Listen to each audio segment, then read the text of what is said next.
Hi, folks. Welcome to Crisco's Corner. Hi, all you thought criminals and mega extremists. Welcome back. And those of you that are new, welcome. A little bit of business first.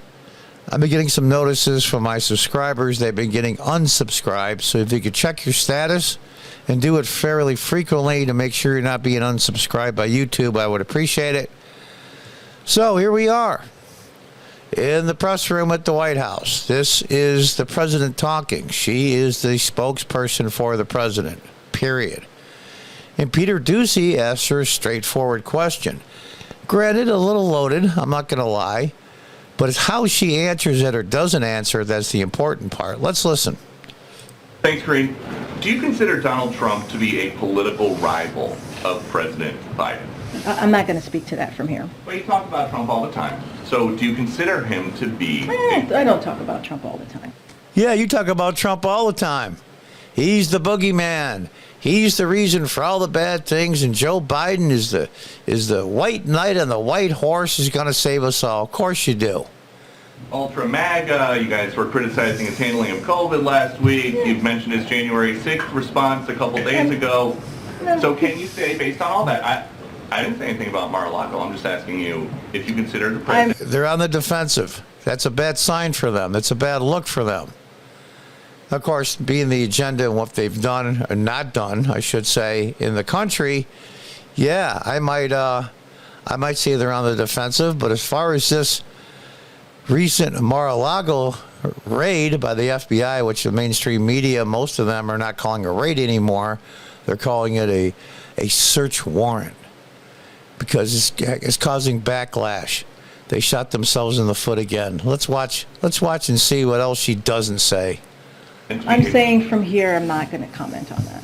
Does the president still want to think that he would be very fortunate to run against Trump in 2024, like he had said before? Again, I'm not going to comment on... It's just I'm a not... quote from the president. In the next election, I'd be very fortunate if I had that same man running against me. Does he still All I think can that? tell you, Peter, is that the president intends to run in 2024.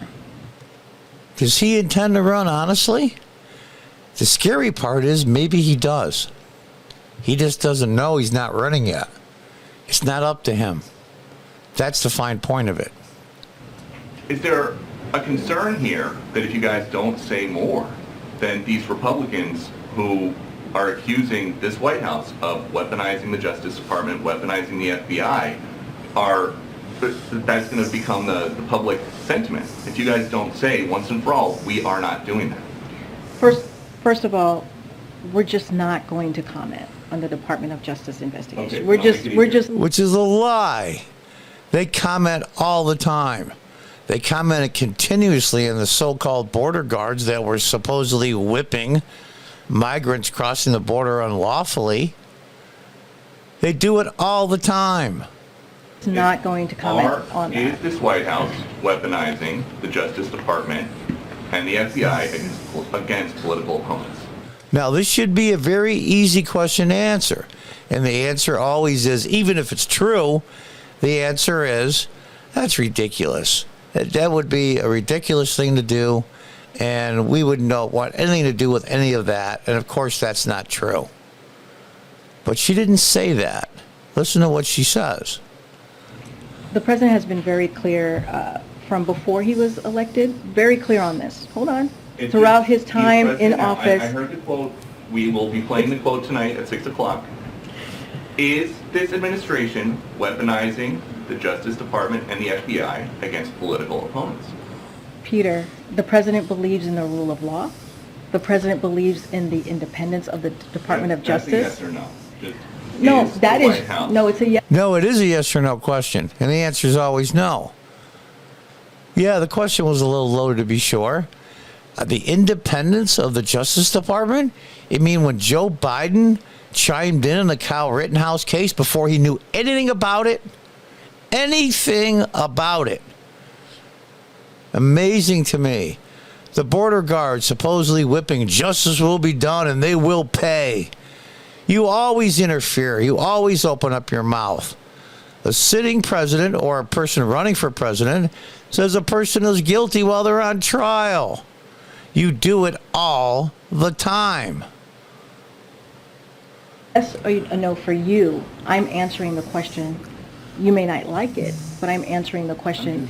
And I'm answering the question and I'm telling you that we are not going to comment on a criminal investigation. The president has been very clear. You've done it a number of times. You butted in Breonna Taylor, you butted in with Kyle Rittenhouse, and the list goes on and on and on. You always say the people are guilty because it gets you political capital with your base. That's a lie.